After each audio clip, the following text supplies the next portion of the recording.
Hi అండి. అందరికీ నమస్కారం. Welcome to my channel. ఈ వీడియోలో ఏపీ ప్రభుత్వ ఉద్యోగులకు మరియు పెన్షనర్లకు 12వ పీఆర్సీకి డేట్ ఫిక్స్. ఈలోపు 30%తో ఐఆర్ ప్రకటన అనైతే అప్డేట్ రావడం జరిగింది. సో, దీనికి సంబంధించిన పూర్తి వివరాలు ఈ వీడియోలో తెలుసుకుందాము. వీడియో అయితే ఎక్కడే గాని స్కిప్ చేయకుండా ఎండ్ వరకు చూసేయండి. అప్పుడే ఇన్ఫర్మేషన్ పూర్తిగా అర్థమవుతుంది. అలాగే వీడియో చూస్తున్న ప్రతి ఒక్కరు వీడియోకి లైక్ చేయండి ఫ్రెండ్స్. ఈ వీడియోని తోటి ఉద్యోగ, పెన్షన్ మిత్రులతో అయితే షేర్ చేయండి. కొత్తగా మన ఛానల్ చూస్తున్నవారు ఇంకా ఎవరైనా సబ్స్క్రైబ్ చేసుకోకుంటే వెంటనే మన ఛానల్‌ని సబ్స్క్రైబ్ చేసుకోండి. సో, దీని ద్వారా నేను చేసే లేటెస్ట్ వీడియోస్ అన్నీ మీ వరకు రీచ్ అవుతాయి. ఇక ఆలస్యం చేయకుండా వివరాల్లోకైతే వెళ్ళిపోదాము. ఫ్రెండ్స్, ఇక విషయానికొచ్చినట్లయితే ఆంధ్రప్రదేశ్ రాష్ట్ర ప్రభుత్వ ఉద్యోగుల సర్కిల్స్‌లో ఇప్పుడు ఒక్కటే చర్చ సాగుతోంది. అంటే అదే 12వ వేతన సవరణ కమిషన్, 12థ్ పీఆర్సీ ఏర్పాటు. రాష్ట్ర వ్యాప్తంగా ఉన్న లక్షలాది మంది ప్రభుత్వ ఉద్యోగులు, ఉపాధ్యాయులు మరియు పెన్షనర్లు తమ ఆర్థిక భవిష్యత్తుపై ఆశగా అయితే ఎదురుచూస్తున్న తరుణంలో పీఆర్సీ సాధన కోసం రంగం సిద్ధమవుతోంది. ఇది కేవలం జీతాల పెంపు మాత్రమే కాదు, ఉద్యోగుల ఆత్మగౌరవం మరియు వారి జీవన ప్రమాణాలకు సంబంధించిన కీలకమైన అంశం. ఈ క్రమంలోనే ఉద్యోగ సంఘాలు తమ డిమాండ్లను ప్రభుత్వం ముందు బలంగా ఉంచడానికి పోరుబాట పట్టేందుకు కూడా వెనుకాడటం లేదు.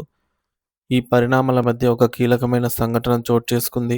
ఆంధ్రప్రదేశ్ స్టేట్ ఎంప్లాయీస్ అసోసియేషన్ ప్రతినిధులు రాష్ట్ర ప్రభుత్వ ముఖ్య కార్యదర్శి అయినటువంటి విజయానంద్ గారిని శుక్రవారం నాడు మర్యాదపూర్వకంగా కలిశారు. ఈ సమావేశంలో అసోసియేషన్ రూపొందించిన నూతన సంవత్సర క్యాలెండర్‌ను ముఖ్య కార్యదర్శి చేతుల మీదుగా ఆవిష్కరించారు. అయితే ఈ క్యాలెండర్ ఆవిష్కరణ అనేది కేవలం ఒక వేడుకగానే కాకుండా ఉద్యోగుల దీర్ఘకాలిక సమస్యలను ప్రభుత్వం దృష్టికి తీసుకెళ్లే ఒక వేదికగా ఉపయోగపడింది. ఈ సందర్భంగా ఆంధ్రప్రదేశ్ స్టేట్ ఎంప్లాయీస్ అసోసియేషన్ రాష్ట్ర కమిటీ ఒక స్పష్టమైన మరియు గట్టి డిమాండ్‌ను ప్రభుత్వం ముందుంచింది. 12వ వేతన సవరణ కమిషన్‌ను కాలయాపన చేయకుండా వెంటనే నియమించాలని వారు విజ్ఞప్తి చేశారు. అసోసియేషన్ రాష్ట్ర అధ్యక్షుడు నల్లపల్లి విజయభాస్కర్ గారు మరియు ప్రధాన కార్యదర్శి ఇతర ముఖ్య నాయకులతో కలిసి ప్రభుత్వానికి ఉన్నతాధికారుల ద్వారా ఈ సందేశాన్ని అయితే పంపారు. రాష్ట్రంలో పెరుగుతున్న ద్రవ్యోల్బణం మరియు నిత్యావసర వస్తువుల ధరల దృష్ట్యా పాత వేతనాలతో జీవనం సాగించడం కష్టతరంగా మారుతోందని వారు వివరించారు. సాధారణంగా ప్రభుత్వ ఉద్యోగులకు ప్రతి 5 ఏళ్లకోసారి వేతన సవరణ జరగాలి. అయితే ప్రస్తుతం అమల్లో ఉండాల్సినటువంటి 12 పీఆర్సీ అనేది 2023 జూలై 1 తేదీ నుంచి అమల్లోకి రావాల్సి ఉంది.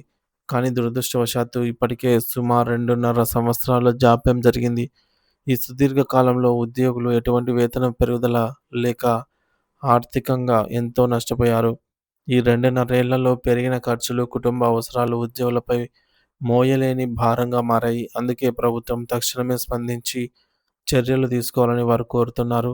పీఆర్సీ కమిషన్‌ను నియమించడం, అది వివిధ శాఖల నుంచి సమాచారం సేకరించి నివేదిక ఇవ్వడం, ఆ తర్వాత ప్రభుత్వం దానిని అమలు చేయడం అనేది చాలా సమయం తీసుకునే ప్రక్రియ. అందుకే ఈ మధ్య కాలంలో ఉద్యోగులకు ఆర్థికంగా అండగా నిలిచేందుకు ఒక ప్రత్యామ్నాయ మార్గాన్ని సంఘం సూచించింది. మరి అదేమిటంటే పీఆర్సీ నివేదిక వచ్చే వరకు 30% మధ్యంతర భృతి ప్రకటించాలి. ఈ 30% ఐఆర్ గనుక అమలైతే అది ఉద్యోగులకు తక్షణ ఉపశమనాన్ని ఇస్తుంది మరియు వారి ఆర్థిక స్థితిగతులను కొంతవరకు మెరుగుపరుస్తుంది. ఇది ఉద్యోగుల పట్ల ప్రభుత్వానికి ఉన్న చిత్తశుద్ధిని చాటుతుందని వారు అభిప్రాయపడ్డారు.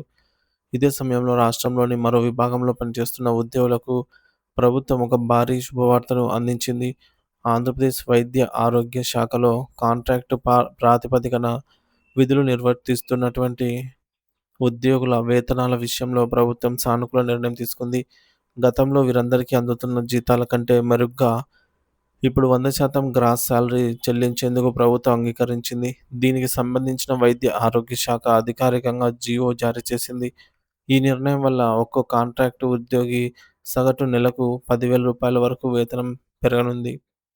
వైద్య ఆరోగ్య శాఖలో కష్టపడుతున్న పారామెడికల్ సిబ్బందికి మరియు ఇతర కాంట్రాక్ట్ ఉద్యోగులకు ఈ రూ. 10,000 పెంపు అనేది ఒక పెద్ద వరం లాంటిది. వారు అందిస్తున్న సేవలకు తగిన గుర్తింపు లభించిందని సంతోషం వ్యక్తం చేస్తున్నారు.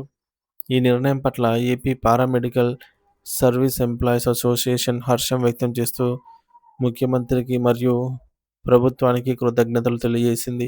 కాంట్రాక్ట్ ఉద్యోగుల సమస్యల పట్ల చూపిన చొరవ, ఇదే చొరవను రెగ్యులర్ ఉద్యోగులకు 12వ పీఆర్సీ విషయంలో కూడా చూపాలని యావత్ ఉద్యోగ లోకం ఆశగా ఎదురుచూస్తోంది. త్వరలోనే ప్రభుత్వం నుంచి ఒక సానుకూల ప్రకటన వెలువడుతుందని, ఉద్యోగులందరికీ ఆర్థిక భరోసా లభిస్తుంది అని అందరూ భావిస్తూ ఉన్నారు.